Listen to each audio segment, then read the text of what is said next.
আমার বাবা যে এত দেনা রেখে গেছেন বুঝতে পারিনি। চাবিটা।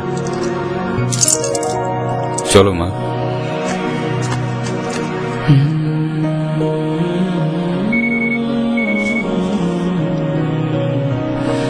হ্যালো নেহাল দোস্ত, বিশাল একটা চাকরি পাইছি, টাকাই টাকা। খুব ভালো। কি রে, কি হয়েছে তোর? কই কিছু না তো। ঠিক আছে, পরে কথা হবে। বন্ধু তোমার পথের সাথীকে চিনে নিও, এই আইসিবি করিস, এত বড় স্কলারশিপ পেয়েছিস আর প্লেন ফেয়ারের জন্য যাবি না? ধর টিকিট।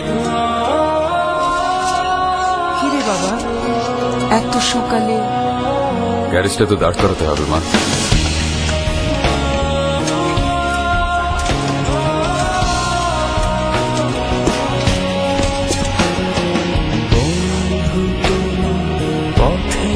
চল, বাড়ি ছাড়লি কবে? ফিরছিস কবে? ফিরেই তো এলাম। ভাবছি দেশে একটা ফ্যাক্টরি দেব, একটু হেল্প করবি? মানুষের কাছে থাকার এই আকুলতা আমরা বুঝি, তাই দেশ জুড়ে 1,80,00,000 মানুষের কাছে থাকার প্রয়োজন পূরণ করে যাচ্ছি প্রতিদিন। কাছে থাকুন, গ্রামীণ ফোন।